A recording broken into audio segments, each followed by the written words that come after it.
But at least when he DJs, he's not faking it.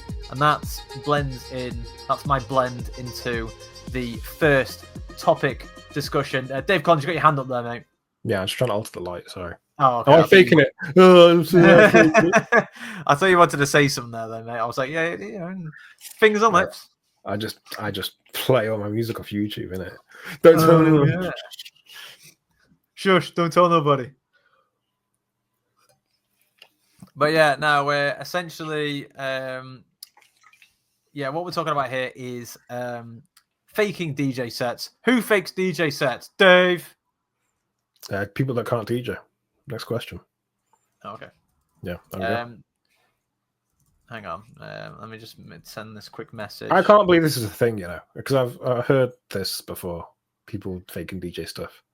Well, so it's so I can understand it back when you had to get wax and turntables and stuff, but like now, are you kidding me? Like, it's so easy to just push sync. You won't be able to DJ well, but at least it's better than faking it, So essentially, what this discussion essentially stems from is it's from the good old ever creating topical discussions is our dear Joel Zimmerman, aka Deadmau5. How did I know it would be from him? Okay, of course, but yeah. So essentially, as I've put here for audio listeners, a while ago, Deadmau5, aka Joel Zimmerman, was speaking online about live sets and performing at festivals, where Joel mentioned that often headline artists have to pre-record their sets due to time constraints and program schedules of lots of individual acts. The post has since called into question the authenticity of live set performances at major festivals, ... Which brings me to this clip here, which I'll put on volume as well, so we can hear what he says. Faked a DJ set? What are you talking about? What do you mean faked it? Like, as in didn't even show up, or like? Yeah, I heard. What do you mean? Have I ever faked it? Oh, an MP3. Okay, I've never played an MP3. Oh, if he means pre-recorded set, yeah, all the time, most of the time. Does that make you mad? I mean, do I go to jail for that? Like, what? Sometimes they are, sometimes they aren't. FBI, open up! What? How dare you play a pre-recorded set due to a strict timeline? Most major festivals, you have to go through a set. Like EDC, I would be surprised if somebody actually played a set that wasn't pre-recorded, to be honest. Because there's such a big deal to the artist and the production schedule and the timeline and all that stuff. You know what a dead giveaway to a pre-recorded set is? The visuals. Believe it or not. It is so immaculately timed that everything is lining up. Have you ever faked? So I can only assume everyone's listened to that, but what I will say that this is a courtesy of deedmusic_community.ofc on Instagram, who posted that clip of Deadmau5 mentioning just about live sets and so on. Dave Collins, I want to come to you actually about this because this actually reminded me of a few performances in which now I have actually called it into question. So, for example, I remember years ago when we were at Creamfields 2011 and 10 as well.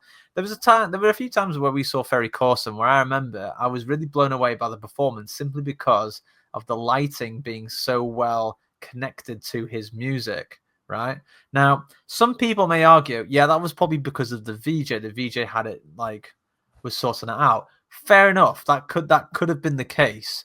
But just in the topic of this discussion, does it make you question about some of the sets you've seen in the past? Does it make you question whether, was that a pre-record that we heard or what? What do you think?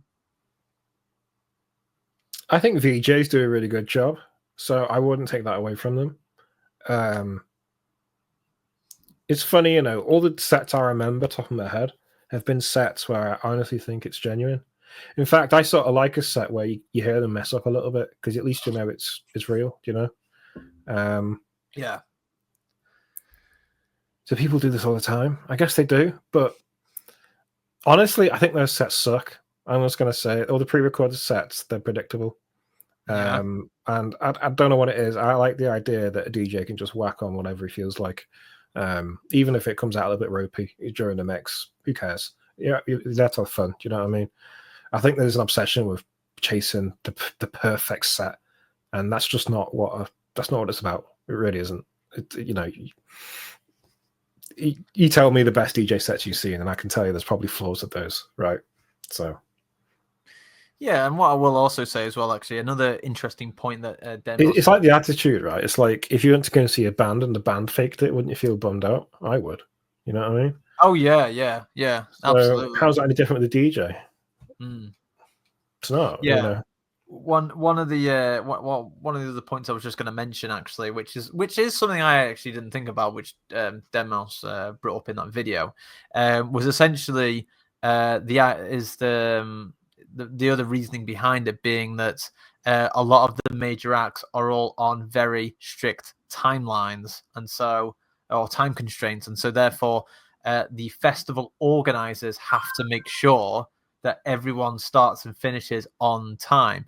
But where do you put that with where do you see with that, Dave? Like, do you think that's just no, it makes no sense. Micromanaging, or what do you think? What does that actually mean, though? Right? Is that basically mean people can't keep track of their set and they can't? Are you saying that they spontaneously can't squeeze in 5 tracks in 30 minutes, maybe? Yes. Well, why not? Because they can't. No, I'm being serious. Like, what's the argument? I don't really understand it. Well, I mean, what makes me think about that is actually another story, which I'm sure we'll get into actually in a future episode. But to make a brief case of this was it was a story that I heard about. I'm not sure if I should really say the DJ's name, but it was a very well-known DJ was playing at Ministry of Sound about 1 or 2 years ago, and one of the people that was supporting this main act was also fairly well known. Like, Dave, you've seen this person. I'll tell you. Right. Okay. Right. So you've seen him before, and so have I. Right. And we've actually met him as well, weirdly enough, in Croatia. He's really sweet guy. So anyway, this guy was supporting this main act, right? And basically, what happened is that this main act came on. I think he wanted to start early, and they said to basically the DJ who was warming up to say, "Oh, you can finish now," because he wants to start early. And of course, rightfully, the warm-up DJ was like, "Well, I'm not finished yet. Like, I'm supposed to finish on the hour." And they were like, "Oh yeah, but he wants to start now." I might be wrong. I'll just be honest. I might be wrong, but I'll come back to it. So anyway, so this main act takes over, and they've got a set time, and I think it was 2 hours, right? And there was another artist booked to play after this main guy, and this other DJ is also very well known. I think they've got releases on Tool Room Records, for example. So anyway, and this person who was playing after this main act was super psyched for this, and has done all the promoting for it, because this person was saying, making my debut at Ministry of Sound at this party, it's going to be great, and like she had a fat shadow, like I've said she. Whoops. Anyway, this person, whatever, it was a woman, yeah. So anyway, so she had like a family there and everything, right? And because it was a big occasion, but when it came to this main act finishing his 2 hours, he never left. He never came off the stage, and 15 to 20 minutes went by. And then eventually, this woman came on again and was like, "Oh, are you ready to finish now? Because it should be my time to start." And I think it was this main act's assistant was like, "No, he's not done yet." And obviously, this woman was like, "Well, yeah, he is, because he was supposed to finish 20 minutes ago. So like, what's going on?" And this woman tried to get Ministry of Sound staff involved. I don't think they really did anything. And they let him sort of play for longer, basically. And the story ended with this woman who was supposed to make her debut never made her debut, because this main act refused to come off, and he stayed all the way into the end. And apparently, I think there was someone playing after this woman as well, and they never played either. Man, that's so assholeish. I mean, that is awful. I mean, right? Yeah, And this is someone. This main act. I'll just quickly add. This main act. People may already know who I'm referring to, but this main act has also been a headline act for like in a lot of like festivals in the UK and mainly in the US. But that is an example of like people not sticking to the time limits. I mean, all of this comes down to the fact the promoter should have said, right, get off the decks. That's it. Why didn't the promoter just say it's his turn now? I think the argument that the main act and his assistant was saying was that it was like people have come to see this main act, no one else. So why cut the time? Well, if you're the promoter and you do a lineup and you advertise that lineup, then you should stick to it. I mean, yeah, this is a valid argument because obviously two of the DJs, I think one or two of the DJs, they never played in the end, which is a real shame. I mean, I hope they got paid, but yeah, it still sucks for them, basically, right? Absolutely. Well, absolutely. But I mean, this whole thing about faking, I don't really understand though, because even when I was first starting out in the bedroom, you said to me the mix is 1 hour long. I'd get it down to 1 hour, or at the very most 1 minute past the hour, or 59 minutes, right? And I made sure I could do that. I'd have every track I'd have the full length version, and have the radio edit as well. And the reason is if I've only got 3 minutes left, I'll sneak in the radio edit, you know? Yeah. And I don't really buy the idea that you can't stick to 1 hour if you don't pre-record the entire set. Like, you definitely can. Hell, if you get it 5 minutes off, then you get it 5 minutes off. I don't know. I think the culture of, it's a pre-recorded set and it happens all the time. I think that goes to show how little people really care about the DJ and what the DJ's doing, because obviously no one cares, right? They're just there to party, and I don't know. What's your opinion? I mean, I've said my piece. Really, I think it's bullshit. I think that's horrible. It's like going to see a band and the instruments aren't plugged in. It's like, what the hell? I mean, what I will say about that is that I just think there's a lot of pressure. There must be so much pressure on the festival organizers on ensuring that these main acts are delivering everything on time and technically in sync, so to speak, as well. But yeah, I can get that. I can get the sync part, right? But then that's what a VJ is, right? A VJ is supposed to do to get that in sync. So I think what the real issue is that it must be that festival organizers are aware that they can do this, so they are, because it's easier. Yeah.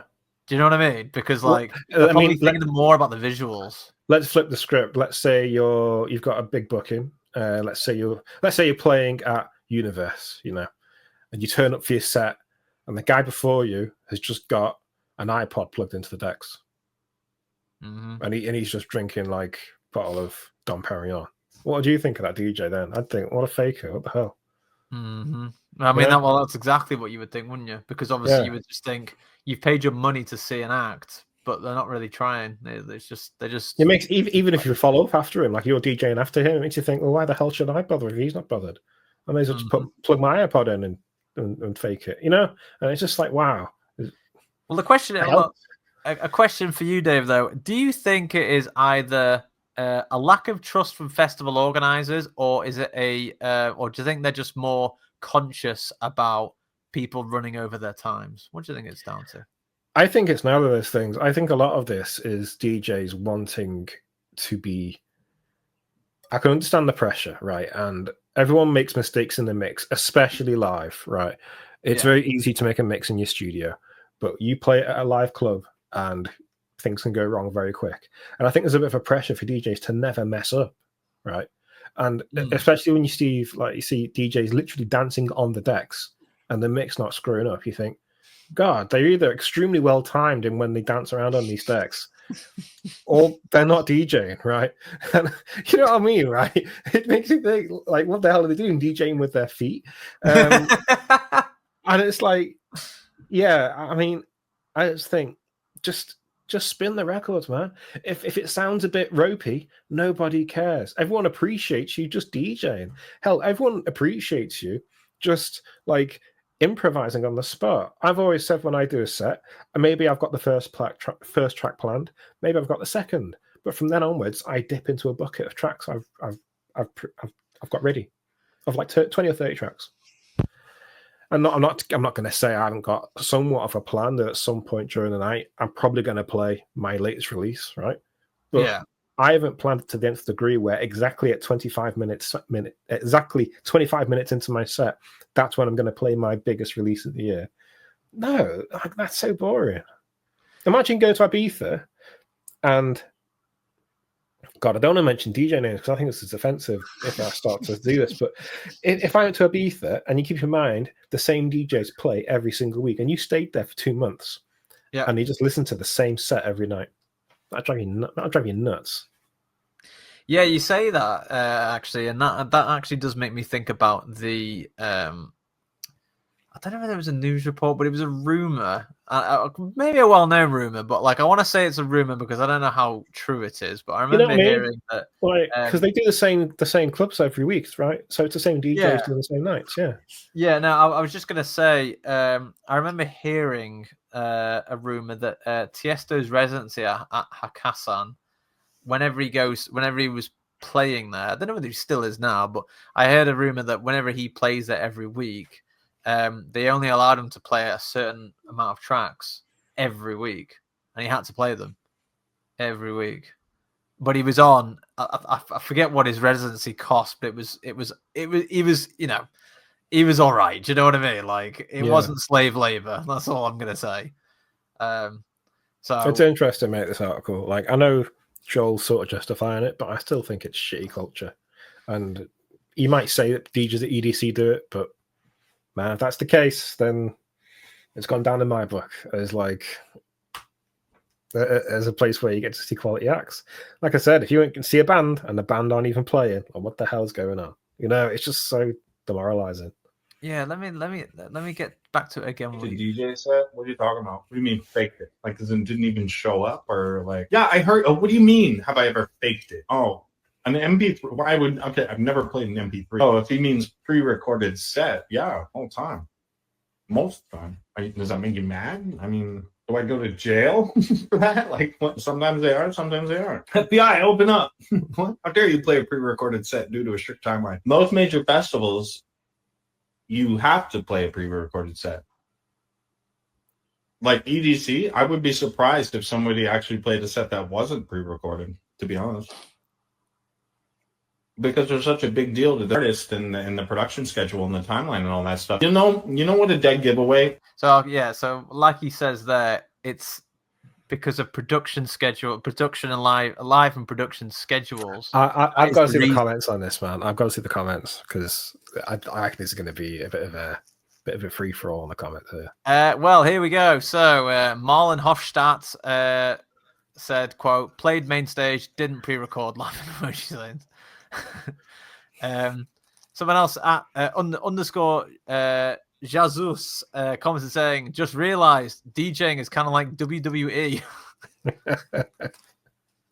Here's an interesting one. So at who's underscore kid says, quote, pre-recorded versus pre-planned is different. Most sets on big stages like that are pre-planned. Pre-recorded would mean you press play on a 1 hour record and don't do anything. Pre-planning, you still have to line up the tracks and mix them. Okay, that's totally different things. I agree. I'll be honest. I do pre-plan, but not the whole set. I always pre-plan the first hour because when I DJ, I don't DJ for just an hour. I DJ for most of the times 5 to 6 hours, but always first hour. That's always pre-planned for me. I'll hold my hand up and say that. And at I think that's Jasha Swess. He says, quote, as a VJ, I got to say that in almost 10 years of doing visuals for different artists and major festivals, I have never seen a single DJ with a pre-recorded set. Doesn't mean that it doesn't exist, but I think it's very rare. Prolix DNB also says here, played EDC 3 times, never played pre-recorded. I'm not a main stage artist though.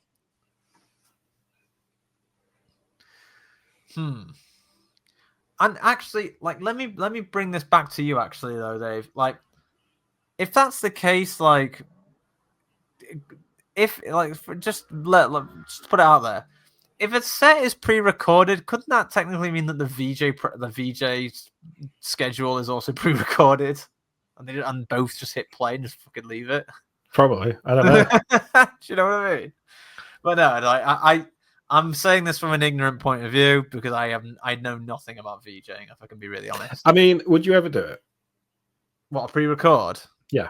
Well, I have a feel. There's one scenario I would do it, and I Well- I have done it, and that's when you need to go and take a piss, and you're just going, you know what, whack on this CD. I'll see you in 10 minutes. Yeah. Right. And that's it. And then you just mix out of it when you're back. I mean, for me, I often just play very long extended mixes that are usually 6 to 7 minutes long. And I always think 6 to 7 minutes gives me enough time to like run to the toilet, do what I need to do, and come back again. And as Dave and I know we've said this before, we often call them toilet tracks because they are very useful for Right. Yeah. But like my my toilet track, if I can't find a record which is like 10 minutes long, because you got to remember when I first started mixing, it was all about mixing trance music, right?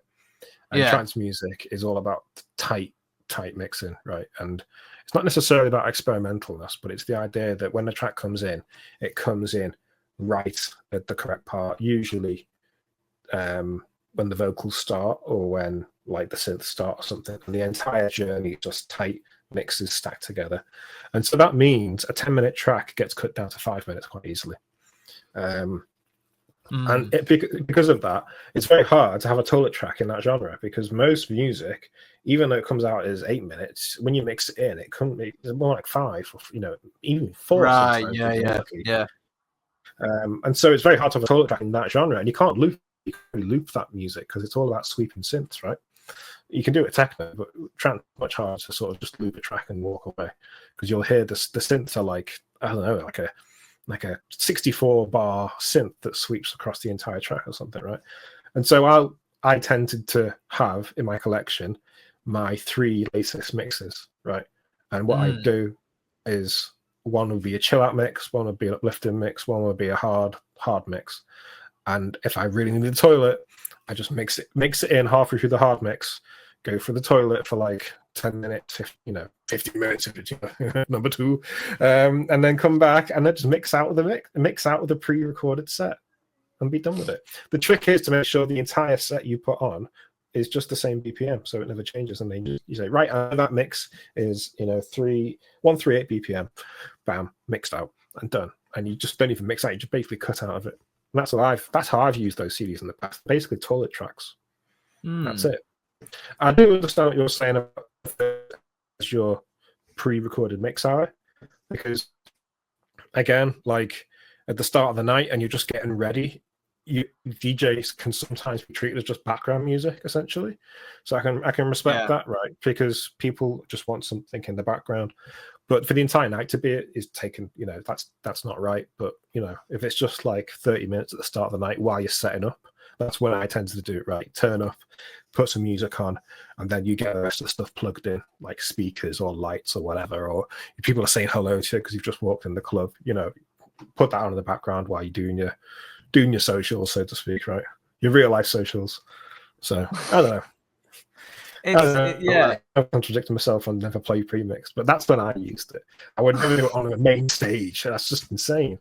Yeah, but yeah, it's very interesting, like that piece that you've basically brought forward there, because I actually didn't realize, but you're right. When it comes to trance music, you are looking at like the way they're all sort of arranged and constructed.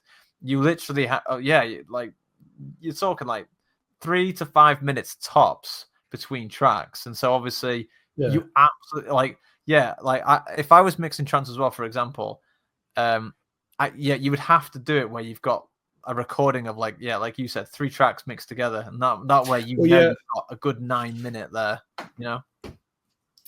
I'm going to write that out on a bit of paper to try and explain this, right? The problem is if you've got like a techno track here, let's say this is your techno track. I'm going to do it.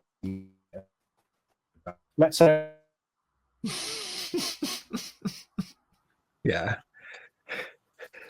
it's pretty much the same thing throughout the entire track. Yeah, there might be some dips coming up and some coming down, but it's pretty much that's the techno track, and you can loop that again and again, and it's fine, right?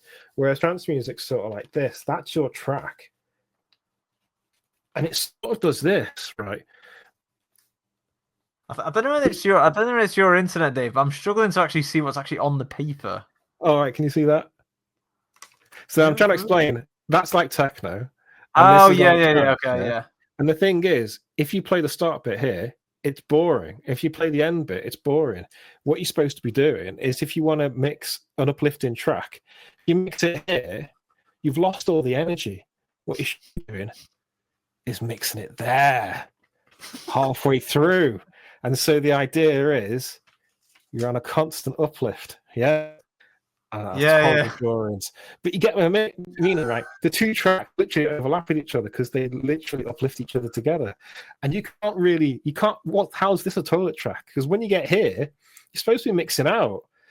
You can't be taking a piss when you're at this point. You can't mix it here when you're over here. Whereas with techno, you can mix it wherever you like, really, because it's the same patterns repeating. Yeah, and you can only imagine you can only imagine the velocity of you peeing when you hear all this uplifting. You'd be like, "Oh God, everything's gonna go back!" Oh shit, the breakdown's literally in 20 seconds, and if I don't get them mixed in now, the track's just gonna gradually die down in energy. Envision it. You what? No, I was going to say your internet is cutting out quite a bit. Oh, I'm is it? assuming there's some heavy usage on your side, mate. I'm sorry, man. I'm sorry. But it was a fascinating description of. As long as I came through, if it was just garbled mess, then Well, I struggled to see what was on the paper, but I did hear what you were saying though, in terms of how you have to put each track together. But yeah, I guess as a final sort of statement, yeah, maybe Deadmau5 does do pre-records, or he's being asked to do pre-records and he's sort of just doing it. And yeah, there probably are others that are doing it, but it's interesting to see that quite a few people in the comments are immediately saying, no, I do not do that. And yeah, there could be some that are pre-planning and not pre-recording. I think controversially, this ultimately comes down to what camp you're in. Are you a DJ or are you a producer? Because they come from different schools of thought. A DJ is all about doing stuff ad hoc, doing it live, messing about. A producer pre-plans stuff and does things in advance. I'm not saying you can't do both, but they're different schools of thought, you know what I mean? So yeah, it's like the difference between going to a rave party or whatever, or to the club, and then going to a concert, right? Sort of. I can sort of understand the analogy, yeah, definitely. Yeah. So that's what my one thought that just came into it there. But yes, nonetheless, an interesting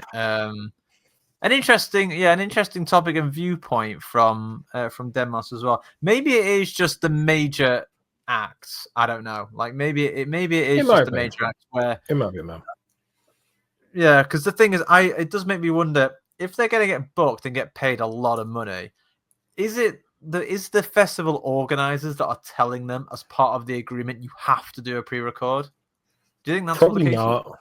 Probably not. I mean, if they are, then that's not cool.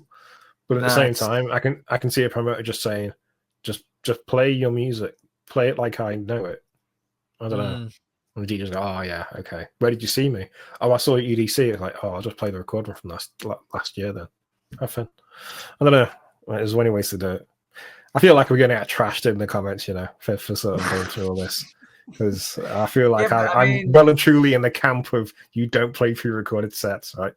So, I'm not a huge fan of them either, really. I mean, I can only imagine that some. I mean, I can't speak for all DJs, but I can only give some of them the benefit of the doubt that the only reason why they do it is because they are being asked to do it, or they're being told that they have to. I would like to think anyway, but maybe there are some that just can't be asked and they just pre-record it regardless.